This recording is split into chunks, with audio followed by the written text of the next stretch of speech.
Edna, I have good news and bad news. The good news is you're being discharged since you were able to rationally respond to a crisis by jumping in and saving the life of the person you love. I have concluded that your act displayed sound-mindedness. The bad news is Ralph hung himself in the bathroom with his bathrobe belt right after you saved him. I'm so sorry, he's dead. Edna replied, oh, he didn't hang himself. I put him there to dry. How soon do I go home?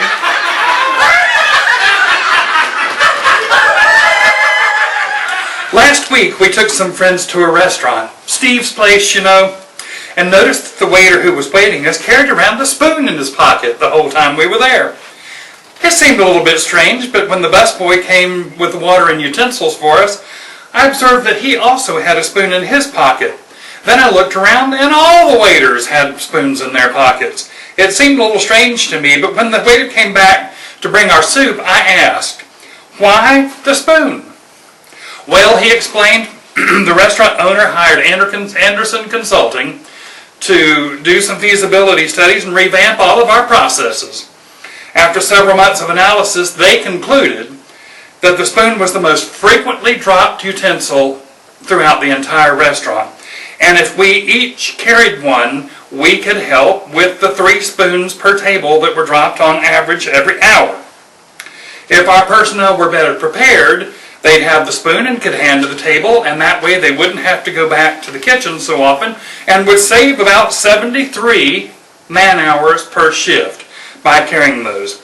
As luck would have it, I dropped my spoon and he replaced it with his spare. I'll get another one just the next time I go back to the kitchen. And I was just so impressed with what he did. But I also noticed that all the waiters had a string hanging out of their fly. Well, I thought that was a little bit strange, and I thought, what's with the string hanging to the fly? I looked around and they all had it. So before he walked off, I asked my waiter again, excuse me, but why do you have the string hanging out of your fly? Well, he said, you're very observant, and I'm surprised because most people don't notice. But you remember I was telling you the story about Anderson Consulting that was here, figuring out better processes for our restaurant. Well, sure enough, Anderson Consulting figured that if we all tied a string, that when we went to the restroom, we could use that string to pull it out and wouldn't have to wash our hands afterwards, and it would save about 13 minutes on every shift from every 2 people that worked. Well, it seemed like a reasonable solution to me, but then I started thinking and I asked him, I said, well, if you use the string to pull it out, how do you get it back in? So I asked the busboy, I said, if you use the string to get it out, how do you get it back in? And he whispered and said, well, I don't know how the others do it, but I use the spoon.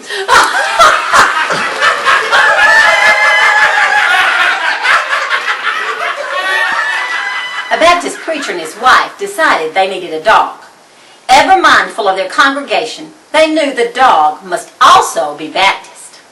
They visited an expensive kennel and explained their needs to the manager, who assured them he had just the dog for them.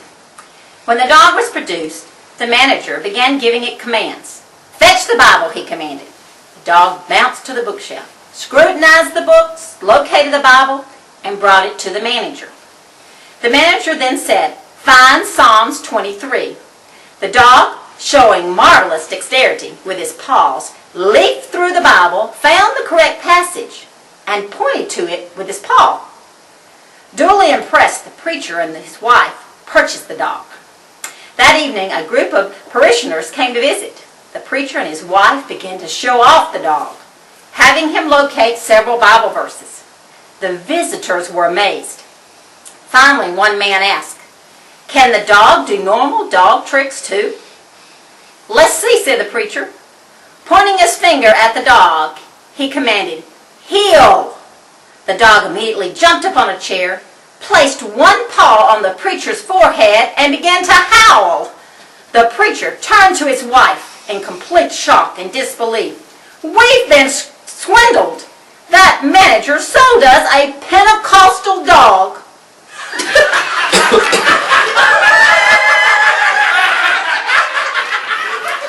I have a bit of a problem. I like Lucy. In fact, I'm a Lucy fanatic. It all started out with the TV shows. I would come home after school and watch them every single day. And as I got older, I bought the shows, and then I started buying books on the shows, and then I started buying DVDs on the show. And soon I started buying wristwatches and clocks and pictures and more pictures. And eventually even bought a Lucy shower curtain and a toilet seat lid. It seemed like a good idea at the time. You know, I just really think I need a new hobby. Something, you know, besides Lucy. You know, I think I could probably start singing. That might be a good hobby. I mean, after all, I already know the words to Babaloo.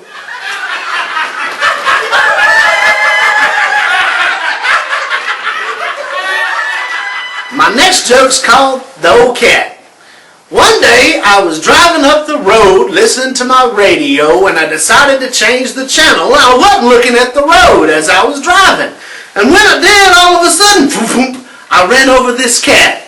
Oh man, I felt real bad. I got out of the car and I looked at the cat and I was, oh no, I didn't want to run over that cat. Well, off to the side, I hear this little old lady on the porch calling, "Here, kitty, kitty, kitty, kitty, kitty, here, kitty, kitty." Oh man, I ran over that lady's cat. Oh, I felt real bad.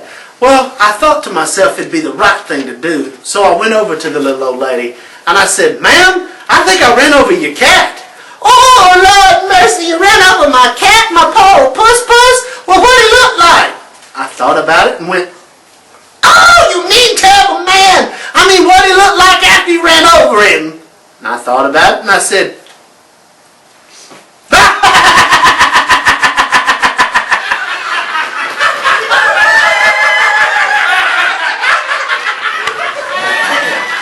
all right, it's time for our second round of Fake It Till You Make It, Fun to Laugh.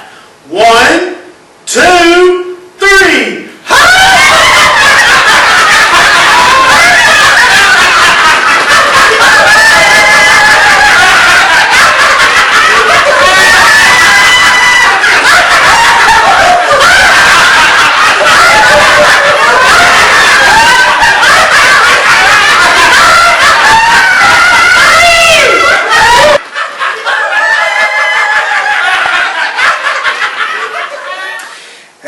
This little old lady was driving down the road the other day and she got pulled over by the police officer.